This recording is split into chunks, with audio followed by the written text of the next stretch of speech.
Hello friends, இந்த வீடியோவில் 6th new புக்கில் 5வது இயல் வந்து பார்க்குறோம். அதாவது செகண்ட் டைமில் செகண்ட் இயல் பாடறிந்து ஒழுகுதல்.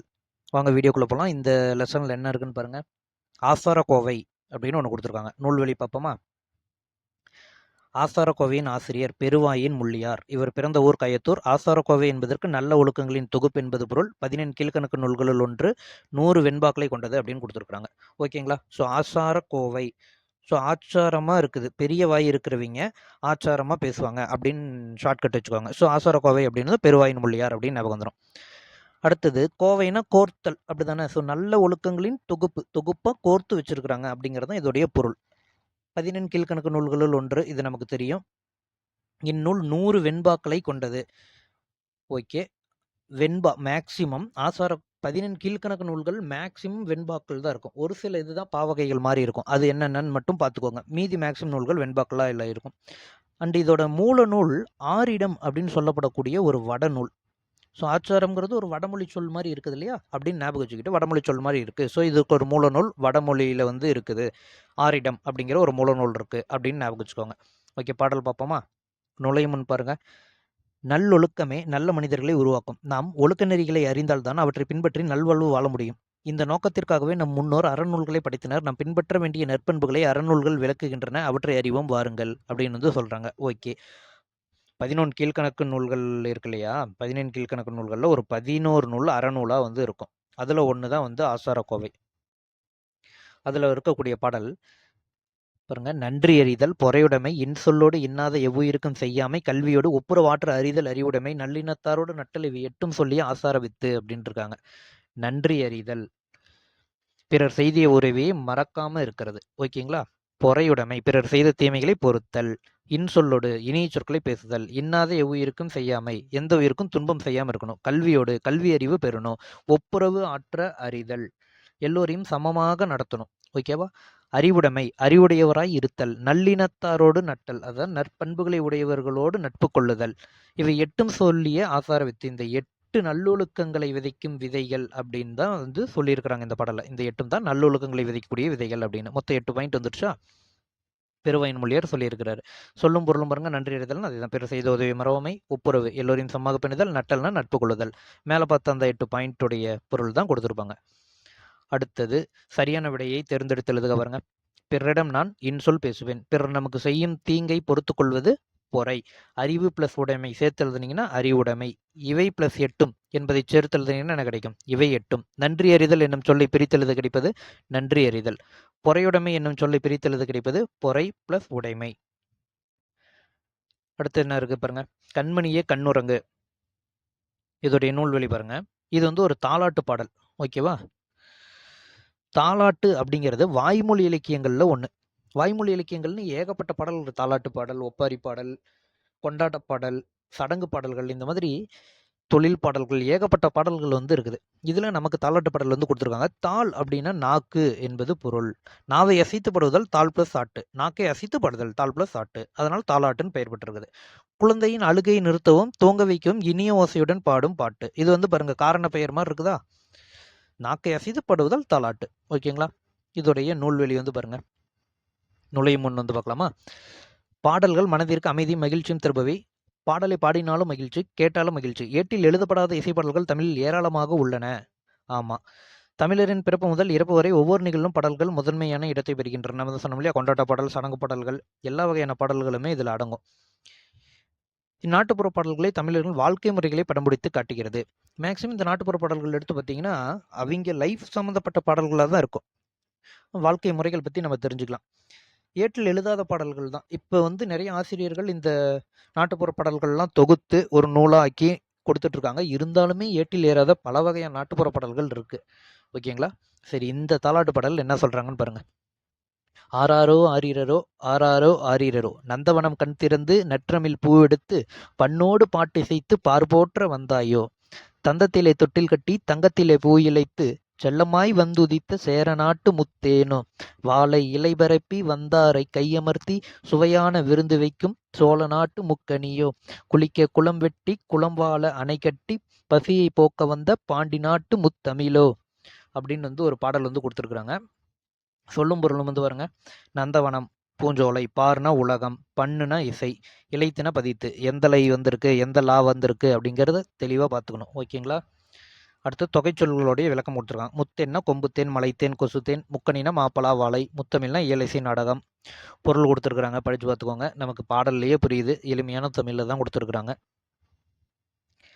அடுத்தது சரியான விடையை தேர்ந்தெடுத்தெழுதுகளில் பாட்டிசைத்து எனும் சொல்லை பிரித்தெழுத கிடைப்பது பாட்டு பிளஸ் இசைத்து. கண்ணுறங்க எனும் சொல்லை பிரித்தெழுதுனீங்கன்னா கண் பிளஸ் உறங்கு. வாழை பிளஸ் இலை சேர்த்தெழுதுனீங்கன்னா வாழை இலை. கை பிளஸ் அமர்த்தி கை அமர்த்தி. உதித்த என்னும் சொல்லிற்கான எதிர்ச்சொல் மறைந்த. ஃபுல்லாக படிக்கணும். எதிர்ச்சொல்லா பொருளா திருப்பி திருப்பி சொல்கிறேன், ஃபுல்லாக படித்து எழுதணும். ஓகேங்களா? அடுத்த லெசன் தமிழர் பெருவிழா. நுழைமுன் பாருங்க. விரும்பி கொண்டாடுவது விழா எனப்படும். உறவுகள் ஒன்று கூடி கொண்டாடும் விழாக்கள் மனதிற்கு மகிழ்வை தரும், மனிதரிடையே ஒற்றுமை வளர்க்கும், தமிழர் நாகரிகம் வீரம் ஆகியவற்றை எடுத்துக்காட்டும் வகையில் பல விழாக்கள் கொண்டாடப்படுகின்றன. விழாக்கள் நமது பண்பாட்டை அடுத்த தலைமுறையினருக்கு கொண்டு சேர்க்கின்றன. தமிழருக்கே உரிய சிறப்பான விழாவை பற்றி அறிவோம் வாருங்கள். இயற்கையோடு இணைந்து வாழ்வதே தமிழரின் வாழ்க்கை முறையாகும். இயற்கை வணங்குதல் தமிழர் மரபு. தமிழர் கொண்டாடும் பல விழாக்கள் இயற்கையை போற்றும் வகையில் அமைந்திருக்கும். அவற்றில் சிறப்பானது பொங்கல் விழா ஆகும். தமிழர் திருநாள் என்றும் போற்றப்படுகிறது. கதிரவனுக்கு நன்றி கூறி சிறப்பு செய்யும் விழா பொங்கல் விழா. உழவர்கள் ஆடித்திங்கள் விதைப்பர், தைத்திங்களில் அறுவடை செய்வர். அந்த தைத்திங்கள் முதல் நாளில் தான் பொங்கல் இட்டு வழிபடுவர். எனவே இந்த திருவிழாவை அறுவடை திருவிழா அப்படின்னு சொல்றாங்க. உழவர்கள் இயற்கை தம்முடன் இந்த கால்நடைகள் இந்நாளில் நன்றி தெரிவிக்கின்றனர். அதனால உழவர் திருநாள் என்றும் கூறுவர். பொங்கல் திருநாள் 2 நாட்கள் முதல் 4 நாட்கள் வரை கொண்டாடப்படுகிறது. வட்டாரத்திற்கு வட்டாரம் மாறுபடும்ங்கிறாங்க. ஸோ இப்போ பொங்கல் திருவிழாவிற்கு என்னென்ன பேர்லாம் வச்சிருக்கிறாங்கன்னு பாருங்களேன். உழவர் திருநாள் 1ஆச்சா, அறுவடை திருநாள் 2ஆச்சா, 3வது பாருங்க தமிழர் திருநாள். மொத்தம் 3 விதமாக நம்ம அழைக்கிறோம் பொங்கல் விழாவை. அடுத்தது போகி திருநாள். இந்த பாக்ஸ் பாருங்க. வாழ்க்கைக்கு வளம் தரும் மலைக்கடவுளை வழிபடும் நோக்கில் அக்காலத்தில் போகி பண்டிகை இந்திர விழாவாக கொண்டாடப்பட்டது. அதாவது இந்திர கடவுளை கொண்டாடுவதற்காக அமைக்கப்பட்ட விழா தான் இந்திர விழா. அதை தான் போகி பண்டிகை அப்படின்னு சொல்கிறோம். அதில் நன்னூலுடைய ஒரு விதி கொடுத்துருக்காங்க பாருங்க. பழையன கழிதலும் புதியன புகுதலும் என்பது ஆன்றோர் மொழி. வீட்டில் உள்ள பயனற்ற பொருட்களை நீக்கி வீட்டை தூய்மை செய்யும் நாள் தான், அதாவது போக்கி அப்படிங்கிறது தான் போகி திருநாள் அப்படின்னு மாறிடுச்சு. மார்கழி மாதத்துடைய கடைசி நாள் இது வரும். அடுத்தது தை வந்ததும் பொங்கல் வந்துடும். பொங்கல் திருநாள் தை மாதத்தின் முதல் நாள் பொங்கல் திருநாள் நமக்கு தெரியும். வாசல்லாம் வண்ணம் கோலம் போட்டு மாவிலை தோரணம்லாம் கட்டி பானையில் அரிசி வெல்லம்லாம் போட்டு இது வைப்பாங்கங்கிறாங்க. பொங்கி வருவது பொங்கல். பொங்கல்னு மங்கள ஒலியெல்லாம் எழுப்புவோம் அப்படின்னு சொல்லியிருக்கிறாங்க. இது பாருங்க முக்கியமானது. தை முதல் நாளில், அதாவது முதல் நாளில் திருவள்ளுவர் ஆண்டு, 2வது நாள் திருவள்ளுவர் நாள் கொண்டாடப்படுகிறது. கன்ஃபியூஸ் ஆகிக்காதீங்க. முதல் நாள் ஆண்டு, 2வது நாள் நாள். அது தெளிவாக பார்த்து வச்சுக்கோங்க. அடுத்து மாட்டு பொங்கல். பொங்கலுக்கு அடுத்த நாள் ஃபர்ஸ்ட் சூரியனை வழிபடுற கதிரவனுக்கு நன்றி செலுத்திடுவோம். அடுத்தது உழவுக்கு உறுதுணையாக இருக்கக்கூடிய மாடுகளுக்கு நன்றி சொல்லும் மாட்டு பொங்கல் கொண்டாடப்படுகிறது. மாடு என்ற சொல்லுக்கு செல்வம் என்ற பொருளும் உண்டு. நமக்கு தெரியும் இல்லையா? வள்ளுவர் கூட சொல்லியிருக்கிறாரு, கேடில் விழிச்செல்வம் கல்வி ஒருவருக்கு மாடல்ல மற்றவை அப்படின்னு. ஸோ கல்வி தான் ஒருவருக்கு சிறந்த செல்வம், மற்ற செல்வங்கள் செல்வம் ஆகாதுன்னு. அதுலேயும் மாடுக்கு செல்வம் அப்படின்னு சொல்லியிருப்பாரு. ஓகேங்களா? அதை தான் சொல்லியிருக்காங்க. அடுத்தது இங்கே முக்கியமானது பாருங்க. திருவள்ளுவர் கிமு 31 பிறந்தவர். எனவே திருவள்ளுவர் ஆண்டை நம்ம நடப்பாண்டோட 31 கூட்டிக்கிட்டோம்னா வரும். இப்போ 2024 நடக்குதுன்னு வைங்களேன். இதோட 31 ஆட் பண்ணிங்கன்னா என்ன வரும்? 4 1 5, இங்கே 3 4 5. ஸோ இப்படி கூட்டினீங்கன்னா இதுதான் திருவள்ளுவர் ஆண்டு. திருவள்ளுவர் ஆண்டு எப்போ கொண்டாடுறாங்க? முதல் நாளா 2வது நாளா? முதல் நாளில் திருவள்ளுவர் ஆண்டு. ஓகேங்களா? தெளிவாக ஞாபகம் வச்சுக்கோங்க. அடுத்தது இந்த டைமில் மஞ்சு விரட்டு நடைபெறும். இது நமக்கு தெரிஞ்சது தான். இதுக்கு மாடு பிடித்தல், ஜல்லிக்கட்டு, ஏறுதழுவுதல்னு வேறு பெயர்கள்லையும் அழைக்கப்படுகிறது. காணும் பொங்கல் அப்படிங்கிறது அடுத்த நாள். மாட்டு பொங்கலுக்கு அடுத்த நாள் கொண்டாடப்படுகிறது. நிறைய கலை நிகழ்ச்சிகள் பட்டிமன்றங்கள்லாம் நடக்கும் அப்படின்னு சொல்லியிருக்காங்க. நிறைய ஊர்களில் பொங்கல் திருவிழா அன்னைக்கு 3 நாட்களும் விசேஷங்களாக இருக்கக்கூடிய விழாவாக பார்க்கப்படுது. அடுத்தது இது வேற வேற ஊர்களில் வேற வேற பெயர்களில் அழைக்கப்படுகிறது பொங்கல் திருநாள் அப்படிங்கிறது. எந்தெந்த ஊரில் என்னென்ன பெயரில் அழைக்கிறாங்கன்னு பார்ப்போமா? அதாவது ஆந்திரம், கர்நாடகம், மராட்டியம், உத்தரப்பிரதேசத்தில் மகர சங்கராந்தின்னு அழைக்கப்படுகிறது. ஸோ இதை எப்படின்னு வச்சுக்கிறீங்கன்னா, ஏகே உப்மா அப்படின்னு வச்சுக்கோங்க. பொங்கல் அன்னைக்கு ஏகே உப்மா சமைச்சு கொடுத்தாரு அப்படின்னு வச்சுக்கிட்டிங்கன்னா, ஆந்திரா, கர்நாடகம், உத்தரப்பிரதேஷ், மகாராஷ்டிரா இங்கே மகர சங்கராந்தி. பஞ்சாப்ல லோரி. ஸோ பஞ்சமாக இருந்தால் லோன்னு கஷ்டப்படணும் அப்படின்னு வச்சுக்கோங்க. ஸோ பஞ்சாப் லோரி. அடுத்து உத்தராயன் எங்கே கொண்டாடப்படுகிறதுனா குஜராத், ராஜஸ்தான். ஸோ குஜராத், ராஜஸ்தான்லாம் ரொம்ப ஹீட்டாக இருக்க பிளேசஸா. ஸோ உச்சக்கட்டமாக வெயில் அடிக்கக்கூடிய இடங்கள் குஜராத், ராஜஸ்தான். அங்கே உத்தராயன், உச்சக்கட்டமாக வெயில் அடிக்கும் உத்தராயன் கொண்டாடுறாங்க அப்படிங்கிற ஒரு ஷார்ட்கட் மாதிரி பேர் ஞாபகம் வச்சுக்கோங்க. ஓகே, அடுத்தது சரியான விடை வந்து பாருங்க, கதிர் முற்றியதும் டேஷ் செய்வர், அறுவடை செய்வர். விழா காலங்களில் வீட்டின் வாசலில் தோரணம் கட்டுவாங்க. பொங்கல் பிளஸ் அன்று சேர்த்து எழுதுனீங்கன்னா பொங்கல் அன்று. போகி பண்டிகை என்னும் சொல்லி பிரித்தெழுத கிடைப்பது போகி பிளஸ் பண்டிகை. பழையன கழிதலும் புதியன புகுதலும் எல்லாம் ஒரே மாதிரி இருக்கு பாருங்க. புதுமை, புதிய, புதுமையான, புதியன புகுதலும். பச்சை பசேல் என்று வயலை காண இன்பம் தரும், பட்டுப்போன மரத்தை காண துன்பம் தரும். ஓகேங்களா? அடுத்த லெசன் பாருங்க, மனம் கவரும் மாமல்லபுரம். நுழை முன் பாருங்க, கலைகளும் இலக்கியங்களும் ஒரு நாட்டின் பண்பாட்டையும் நாகரிகத்தையும் உலகிற்கு உணர்த்தவன. தமிழர்கள் சிற்பம், ஓவியம் முதலிய கலைகளில் சிறந்திருந்தனர். காலத்தால் அழியாத கலைச்செல்வங்கள் பலவற்றை படைத்தனர். நூற்றாண்டுகள் பல கடந்து கலைநயம் குறையாமல் அழகு சிதையாமலும் விளங்கும் கலைச்செல்வங்கள் பல தமிழகத்தில் உள்ளன. அவற்றை ஒன்றை காண்போம். அதுதான் நம்மளுடைய மாமல்லபுரம். ஸோ இதில் என்ன வரும்னா, ஒரு கதையாக வந்து சொல்லியிருப்பாங்க. ஒரு பள்ளி மாணவிக்கு வந்து கனவு வர மாதிரியும், அந்த கனவுல இந்த நிகழ்வுகள் நடக்கிற மாதிரியும் சொல்லியிருப்பாங்க. இதில் நமக்கு முக்கியமாக தெரிஞ்சுக்க வேண்டிய பாயிண்ட்ஸ் என்னென்ன அப்படின்னா, பல்லவ மன்னன் நரசிம்மவர்மன் மற்போரில் சிறந்ததால் மாமல்லன் என்று அழைக்கப்படுறாரு. இவங்க டைம் பீரியடில் தான், பல்லவர்கள் காலத்தில் தான் இந்த மாமல்லபுரம் அப்படிங்கிறது கட்டப்பட்டது. ஓகேங்களா? அடுத்தது, இதில் ஒரே பாறையில் செதுக்கி செய்யப்பட்ட கோயில் இருக்குது, அது ரத கோயில் அப்படின்னு வந்து அழைப்பாங்க. இதில் 5 ரதங்கள் இருப்பதால் பஞ்சபாண்டவர் ரதம் அப்படின்னும் அதற்கு இன்னொரு பெயர் இருக்கு. அடுத்து மாமல்லபுரத்தில் காண வேண்டிய இடங்கள் வந்து பார்த்தீங்கன்னா 9 இடங்கள் வந்து இருக்கும். அர்ஜுன தபசு, கடற்கரை கோவில், பஞ்சபாண்டவர் ரதம், ஒற்றை கல்யாணை, குகை கோயில், புலிக்குகை, திருக்கடல் மல்லை, கண்ணனின் வெண்ணெய் வந்து கலங்கரை விளக்கம். அண்ட் இவங்க வந்து பார்த்தீங்கன்னா 7ஆம் நூற்றாண்டை சேர்ந்தவர்கள் பல்லவர்கள். ஓகேங்களா? அடுத்தது, இது வந்து மகேந்திரவர்ம பல்லவன் யார் அப்படின்னா இவருடைய அப்பா நரசிம்மவர்மர் இருக்கார் இல்லையா, அவருடைய அப்பா காலத்திலேயே வந்து கட்ட ஆரம்பிச்சு, அதுக்கப்புறமா வந்து 4 தலைமுறைகள் வந்து இதை வந்து கட்டியிருப்பாங்க மொத்தமாக இந்த இதை முடிக்கிறதுக்கு. அடுத்து அர்ஜுனன் தபசு அப்படிங்கிற ஒரு சிலை. இதில் வந்து பார்த்தீங்கன்னா நிறைய புடைப்புச் சிற்பங்களாக வந்து இருக்குது. புடைப்புச் சிற்பங்கள் அப்படின்னா எப்படி இருக்குன்னா, 3D ஃபார்மில் இருக்காதுன்னு வச்சுக்கோங்களேன். ஒரு சிலை வந்து எடுத்தீங்கன்னா மொத்தமாக 3 பக்கமும் அந்த 3D ஃபார்மில் இருக்கும். புடைப்புச் சிற்பங்கள் ஒரு கல்லில் செதுக்கியிருப்பாங்க. முன்பக்கம் மட்டும்தான் நமக்கு தெரியும். இப்போ நம்ம ஊர் கோயில்கள்லேயே பார்த்தீங்கன்னா நிறைய கோயில்களில் வந்து புடைப்புச் சிற்பங்கள் இருக்கும். ஒரு கல் இருக்கும், அதில் செதுக்கியிருப்பாங்க. இந்த மாதிரி அர்ஜுன் தபஸில் ஏகப்பட்ட உருவங்கள் வந்து அந்த அர்ஜுன் தபஸில் செதுக்கி வச்சிருக்கிறாங்க. ஓகேங்களா? அர்ஜுனன் தபஸுக்கு பகீரதன் தவம் அப்படின்னு ஒரு பெயர் இருக்கு. அதில் வந்து நீர் வடிந்து ஓடக்கூடிய ஒரு தடம் மாதிரி அந்த பாறையில் செஞ்சுருப்பாங்க. ஆகாய கங்கை பூமிக்கு வருவதற்காக அமைக்கப்பட்டிருக்கும். மழை பெய்யும் பொழுது அதில் பார்த்தீங்கன்னா அந்த ஆகாய கங்கையே வர மாதிரி இருக்கும் அப்படின்லாம் சொல்லியிருப்பாங்க. அதில் பாருங்கள், சிங்கம், புலி, அன்னப்பறவை, உடும்பு, குரங்கல் என எல்லாம் உயிருள்ள போல செதுக்கி வச்சுருப்பாங்க. மாமல்லபுரம் போய் பார்த்தீங்கன்னா தெரியும். நல்லா இருக்கும். டைம் கிடைச்சா போகாதீங்க, போயிட்டு வாங்க. தமிழகத்தில் மிகப்பெரிய சிற்பக்கலை கூடமாகியது மாமல்லபுரம். அடுத்தது, குடைவரை கோயில், கொற்றைக்கல் கோயில், கட்டுமான கோயில், புடைப்புச் சிற்பங்கள். இந்த 4 என்னது? சிற்பக்கலை வடிவமைப்புகள். மொத்தம் பாருங்க 4 வகைப்படும் கொடுத்துருக்காங்களா? சிற்பக்கலை வடிவமைப்புகள் எத்தனை வகைப்படும் கேட்பாங்க. 4 வகைப்படும். ஸோ இப்போ இந்த இதில் நமக்கு கொஸ்டின் ரிலேட்டடாக என்னென்ன வேணும் அப்படின்னு வந்து பார்த்தீங்கன்னா இதுதான். சிற்பக்கலை வடிவமைப்பு 4 வகைப்படும்.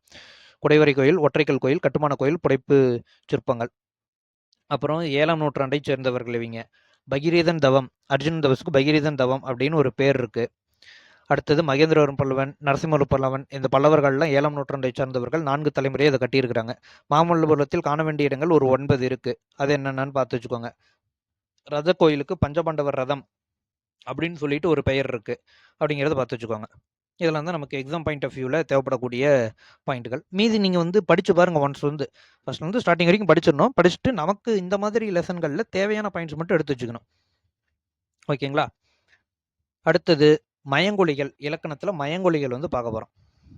மனம், மனம் பாருங்க, சொல்லும் பொழுது ஒரே மாதிரி தான் இருக்கும், ஆனால் மீனிங் வந்து மாறுபடும். இது வந்து தமிழுக்கே உரிய சிறப்பான ஒரு விஷயம். மேலே உள்ள 2 சொற்களையும் கவனிங்கள். உச்சரிக்கும் போது ஏறத்தாழ ஒன்று போலவே ஒலிக்கின்றன, ஆனால் இரண்டுக்கும் இடையே பொருள் வேறுபாடு உண்டு. உச்சரிப்பில் சிறிதளவு மட்டுமே வேறுபாடு உள்ள ஒலிகளை மயங்கொலிகள்ங்கிறோம். ஸோ மொத்தம் மயங்கொலிகள் வந்து எத்தனை? இந்த நானா நா இதில் ஒரு 3, லாலாவில் ஒரு 3, ராராவில் 2, மொத்தம் 8 மயங்கொலி எழுத்துக்கள் இருக்குது தமிழில். தமிழில் மயங்கொலி எழுத்துக்கள் எத்தனைன்னு கேட்பாங்க. 8 அப்படின்னு போட்டுருங்க கரெக்டாக. இப்போ இந்த நா எழுத்துக்கள் இதோடைய உச்சரிப்பு வந்து பார்க்கலாம். ஓகேங்களா? இப்போ நாவின் நுனி தொடுதா இல்லை நாவின் இரு பக்கங்கள் தடித்து தொடும், நாவின் நுனி தொடும் அப்படின்னு சொல்லிட்டு இருக்கும். ஓகேங்களா? இதுதான் நீங்க ஞாபகம் வச்சுக்கணும். எந்த இதுக்கு இப்ப நானா நானா நாவின் நுனி தொடும் அப்படின்னு இருக்கும். லாலாவுக்கு நா தடித்து, நாவின் இரு பக்கங்கள் தடித்து தொடும்னு இருக்கும். அத மட்டும் ஞாபகம் வச்சுக்கிட்டீங்கன்னா, மீதி வந்து நம்ம ஈஸியா ஞாபகம் வச்சுக்கலாம். ஸோ இப்ப நா அப்படிங்கிறத வரிசையில நாவின் நுனி தான் தொடுது அப்படின்னு வந்து பார்க்குறோம். ஓகே. இப்ப இந்த நா எடுத்துக்கிறீங்கன்னு வச்சுக்கோங்களேன். 3 சுழி இருக்கிற எல்லாத்துலயுமே மையப்பகுதிய தான் நடுப்பகுதிய தான் போய் தொடும் பாருங்களேன். இதுல 3 இது இருக்குங்களா? ஸோ சென்டர்ல ஒரு இது இருக்குன்னு ஞாபகம் வச்சுக்கோங்க. ஸோ அன்னத்தின் நடுப்பகுதியை தொடும். எது? நாவின் நுனி. அடுத்து இந்த நாவுல வந்து பாருங்க 3 இல்ல 2 தான் இருக்கு. அதனால வந்து முன்பகுதியை தொடும் ஞாபகம் வச்சுக்கோங்க. இந்த நா பாருங்க இப்படி போட்டு கீழ அடியில இழுத்துடுறோமா? ஸோ அடியில இழுத்துறதுனால பல்லின் அடிப்பகுதியை தொடும் அப்படின்னு ஞாபகம் வச்சுக்கோங்க. புரியுதா? 3 இது போடுற இதுல நடுவுலயும் ஒரு இது இருக்கு. அதனால நடுவுல தொடுதுன்னு ஞாபகம் வச்சுக்கோங்க. அடுத்து இந்த நாவுல வந்து பார்த்தீங்கன்னா முன்பகுதியை தொடுது. இந்த நா அடியில இழுத்து விடுறோம். ஸோ அடிப்பகுதியை தொடுது அப்படின்னு ஞாபகம் வச்சுக்கோங்க. அடுத்தது இதுக்கு இதோடைய இணை எழுத்துக்கள் வந்து சொல்லியிருக்காங்க. நம்ம இணை எழுத்துக்களோட இலக்கணம் வந்து ஆல்ரெடி நம்ம வந்து பார்த்துட்டோம். அதாவது கசட, தபர, ஞனன, நமன அப்படின்னு வந்து எழுதியிருப்போம். இப்ப நாவுக்கு ஈக்குவலா என்ன இருக்கு பாருங்க? டா இருக்கு. இத்துக்கு ஈக்குவலா நா இருக்கு. இருக்கு ஈக்குவலா இன் இருக்கு. அதை தான் இங்க எழுதியிருக்கிறாங்க. அதாவது டகரத்தை அடுத்து இந்த நகரம் வருதா? கசட தவிர ஞனன நமன கீழே எழுதி பார்த்தீங்கன்னா டாக்கு கீழே நா இருக்கும். ஸோ டகரத்தை அடுத்து நகரம் வருவதால் டன்னகரம். இது தகரத்தை அடுத்து நகரம் வருவதால் தன்னகரம். ரகரத்தை அடுத்து வருவதால் ரன்னகரம் அப்படின்னு அழைக்கப்படுகின்றன அப்படின்னு சொல்லியிருக்காங்க. இன எழுத்துக்கள் கான்செப்ட் நமக்கு தெரியும். ஆல்ரெடி இலக்கணம் இன எழுத்துக்கள் இலக்கணம் பாட்டோம். டா எனும் எழுத்துக்கு முன் இன்னுங்கிறது வரும். அதான் கண்டம் இப்படி தான் எழுதணும். இன எழுத்துக்கள்ல இதை தான் நம்ம பார்த்தோம். ரா எனும் எழுத்துக்கு முன் இந்த இன் வரணும். மன்றம் அப்படிங்கிறது வரணும். டாக்கு முன்னாடி 3 சொல்லி இன்னும், ராக்கு முன்னாடி 2 சொல்லி இன்னும் வரணும். அதை ஞாபகம் வச்சுக்கோங்க. அடுத்தது இந்த மைங்கொலி எழுத்துக்களை வச்சு பொருள் வேறுபடக்கூடிய சில எடுத்துக்காட்டுகள் வந்து கொடுத்துருக்குறாங்க. வானம், வானம். வானம்னா வெடி, வானம்னா ஆகாயம். இது தெரியும். வானம்னா ஆகாயம் தெரியும். இந்த வானம்னா இன்னுமே நிறைய ஊர்களில் வந்து இந்த பட்டாசுலாம் வாங்கிட்டு வரும்பொழுது வானம் வாங்கிட்டு வாங்க அப்படின்னு சொல்லக்கூடிய வழக்கங்கள் வந்து இருக்குது. எங்கள் ஊர் சொல்லி வானம் வாங்கிட்டு வாங்க அப்படின்னு சொல்லுவாங்க. ஏதோ இறப்பு நிகழ்வுலாம் நடந்துருச்சுன்னு வைங்க, வானம் வாங்கிட்டு வாங்க, வானம் விடணும் அப்படின்னு சொல்லுவாங்க. ஸோ வானம் அப்படின்னா வெடி. பனி பனி நமக்கு தெரியும். பனினா வேலை, பனினா குளிர்ச்சி.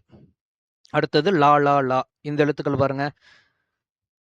லா லா வந்து இதுதான் நம்ம என்ன சொல்லியிருக்கோம்? நாவின் நுனியா நாவான்னு பார்க்கணும் ஃபர்ஸ்ட்.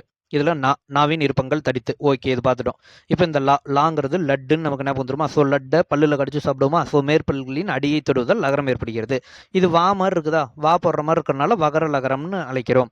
அடுத்தது லா. 3 இது வந்தாவே என்ன சொல்லியிருக்கிறேன்? இப்படி 3 இது மாதிரி வந்தாவே சென்டரில் தொடுது அப்படின்னு அர்த்தம். அப்ப மேலெண்ணத்தின் நடுப்பகுதியை தொடுவதால் லகரம் தோன்றும். பொது லகரம் என்று அழைக்கிறது. நா போல் இருப்பதால் நகர லகரம் என்று அழைப்பர். இந்த நா நமக்கு இந்த லா சொல்லவே தேவையில்லை. சிறப்பு லகரம் நமக்கு தெரியும். ஸோ நாவின் நுனி மேல் நோக்கி வளைந்து வருடுவதால் லகரம் தோன்றும். இந்த லகரமும் ஒரே இடத்தில் தான் ஒலிக்கிற மாதிரி இருக்கும். லா வந்து தமிழுக்கே சிறப்பானது. எனவே இதனை சிறப்பு லகரம் என்று அழைப்பர். மகரம் போல் இருப்பதால் மகர லகரம் என்றும் அழைப்பர் அப்படின்னு இருக்காங்க. இதோடைய எடுத்துக்காட்டுகள் கொடுத்துருக்காங்க பாருங்க. விலை, பொருளின் மதிப்பு. விலைனா விளைச்சல்னு பார்த்துருப்போம். உண்டாக்குதல் அப்படிங்கிறது. இந்த விலைனா விரும்பு. அடுத்து இலை, செடியின் இலை. இலை மெலிந்து போதல். இலை நூல் இலை. இந்த இலைக்கு தான் நம்ம கண்மணிய கண்ணூரங்களை பார்த்தோமா? இலைத்து அப்படின்னு பார்த்தோம். இலைத்துனா என்னன்னு பார்த்தோம்? பதித்து அப்படின்னு பார்த்தோமா? இந்த இலை தான் இங்க கொடுத்துருக்காங்க பார்த்தீங்களா? நூல் இலைன்னு சொல்லுவாங்க. இலைத்துனா பதித்துங்கிற மீனிங்கும் வரும். பார்த்து வச்சுக்கணும். அடுத்தது ரா ரா எழுத்துக்கள். ரா நாவின் நுனி. இதில் நாவின் நுனி தான் வந்து தொடுது. ஓகே, ஃபர்ஸ்ட் பாயிண்ட் பார்த்துட்டோம். அடுத்தது இந்த ரா வந்து பார்த்தீங்கன்னா உங்களுக்கு தெரிஞ்சிருப்பாங்க. ரா 3 இது மாதிரி வந்திருக்கா? 3 இது மாதிரி வந்து என்ன பண்ணணும்? சென்டரை தொடுதுன்னு அர்த்தம். ஸோ மேலெண்ணத்தின் மைய பகுதியை உரசுவதால் ரகரம் தோன்றுகிறது. அடுத்து இந்த ரா வந்து பாருங்க, அப்ப முன்பகுதியை தொடும். இது சென்டர் தொட்டுச்சுன்னா இது வந்து முதல் பகுதியை தொட்டு வருவதால் ரகரம் தோன்றுகிறது. ஓகே, இது வந்து எரள வளல வரக்கூடிய ரா.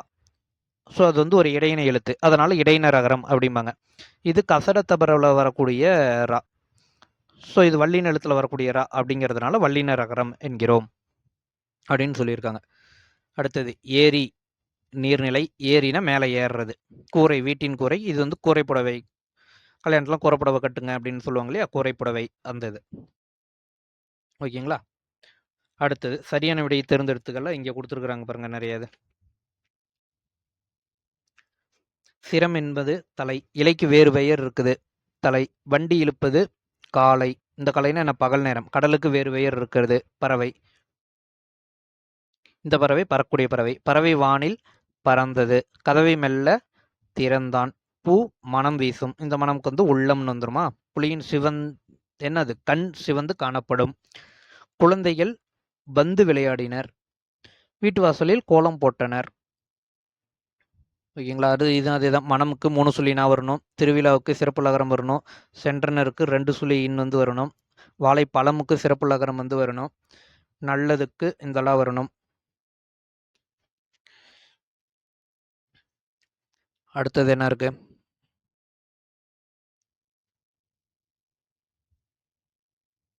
அடுத்து கலைச்சொல் அறிவோம்.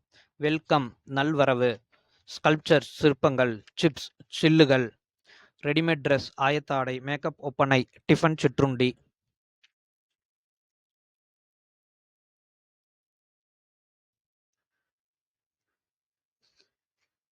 அடுத்து பாருங்க, திருக்குறள் வந்து கொடுத்துருக்குறாங்களா?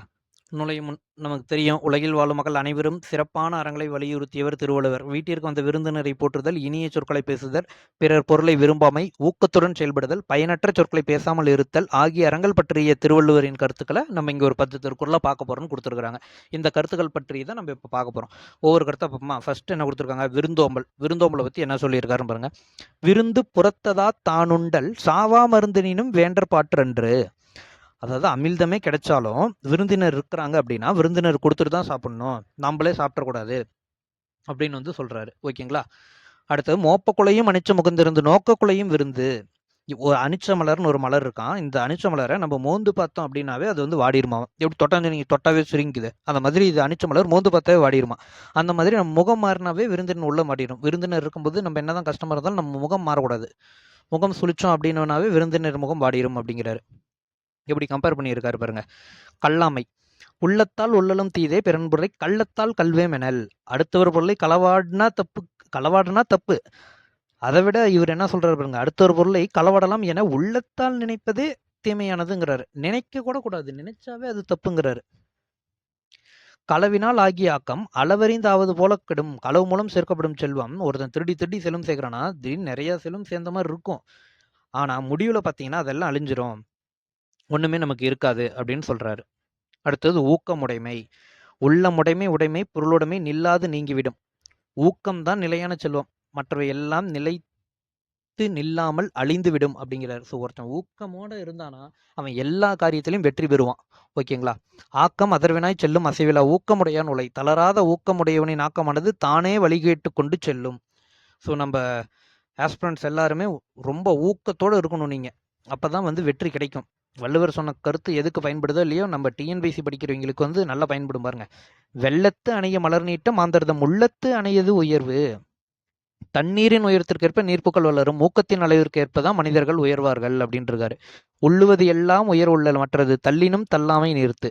எண்ணுவதை உயர்வாகவே எண்ணுக, எண்ணியதை அடையாவிட்டாலும் எண்ணத்தை கைவிடக்கூடாது அப்படிங்கிறாங்க. நம்மளாம் பாருங்க, டிஎன்பிசிக்கு படிக்க வரவங்களை வந்து பாருங்களேன், உயர்வாக இருக்குது அவங்களோட எண்ணங்கள். இவ்வளோ பேர் போட்டி போடுறாங்க, அதில் நம்மளும் போட்டி போடுறோம், ஜெயிக்கணும் அப்படின்னு அந்த எண்ணமே உயர்வாக இருக்கு இல்லையா? அதை தான் வந்து சொல்லியிருக்காரு பாருங்க. உள்ளுவது எல்லாம் உயர் உள்ளல் அப்படின்ட்டு இருக்காரு. அடுத்தது பயனில சொல்லாமை. அதாவது பயன் தராத சொற்களை பேசவே கூடாது அப்படிங்கிறாரு. எப்படி என்ன 2 குறள் கொடுத்துருக்காங்க பாருங்க. அரும்பயன் ஆயும் அறிவினார் சொல்லார் பெரும்பயன் இல்லாத சொல். நன்மை எது என ஆராயும் அறிவுடையவர்கள் பயன் தராத சொற்களை பேச மாட்டார்கள். சொல்லுக சொல்லில் பயனுடைய, சொல்லற்க சொல்லில் பயனில்லா சொல். பயனுடைய சொற்களை மட்டும் பேசுங்க, பயனில்லாத சொற்களை பேசாமல் விட்டுருங்க அப்படிங்கிறாரு. ஓகேங்களா? இதுல 10 திருக்குறள் வந்து கொடுத்துருக்குறாங்க. அடுத்தது விருந்தினரின் முகம் எப்போது வாடும்? நம் முகம் மாறினால். மோப்பக்குலையும் அனிச்சம் அப்படின்னு பார்த்தோம் இல்லையா, அந்த குறள். நிலையான செல்வம் எது? ஊக்கம். ஆராயும் அறிவு உடையவர்கள் பயன் தராத சொற்களை பேச மாட்டார்கள். பொருளுடைமை என்னும் சொல்லை பிரித்தெழுத கிடைப்பது பொருள் பிளஸ் உடைமை. உள்ளுவது பிளஸ் எல்லாம் சேர்த்தெழுந்தீங்கன்னா உள்ளுவது எல்லாம். பயன் பிளஸ் இலா சேர்த்தெழுந்தீங்கன்னா பயனிலா. அடுத்தது எல்லாம் சீர்கள் மாறி இருக்கு. எல்லாம் திருக்குறள் தெரிஞ்சிங்கன்னா உள்ளுவது எல்லாம் உயிர் உள்ளல் மற்ற தள்ளினும் தள்ளாமை நிறுத்து ஆக்கமதரனாய் செல்லும்.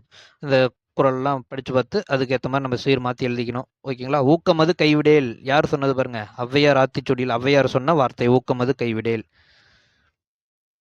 இதில் வந்து ஒரு கதை வந்து கொடுத்துருப்பாங்க. ஒரு அப்பா வந்து நீ போட்டியில் வந்து பையன் பார்ட்டிசிபேட் பண்ணியிருக்க மாட்டான், ஏன் பார்ட்டிசிபேட் பண்ணல? வெற்றியோ தோல்வியோ முதல்ல போராடணும், வெற்றி பெறுறது தோல்வி பெறுறது அடுத்த விஷயம் அப்படின்னு சொல்லியிருப்பாரு. இதற்கான இது வந்து எது கரெக்டாக இருக்கும் அப்படின்னு பார்த்து போட்டுக்கணும். ஓகே ஃப்ரெண்ட்ஸ், நம்ம இந்த இயல் முடிச்சிட்டோம். அடுத்த வீடியோவில் நம்ம நெக்ஸ்ட் இயல் பார்ப்போம். இந்த வீடியோ யூஸ்ஃபுல்லாக இருந்தால் நம்ம சேனலை சப்ஸ்கிரைப் பண்ணிக்கோங்க. தேங்க்யூ.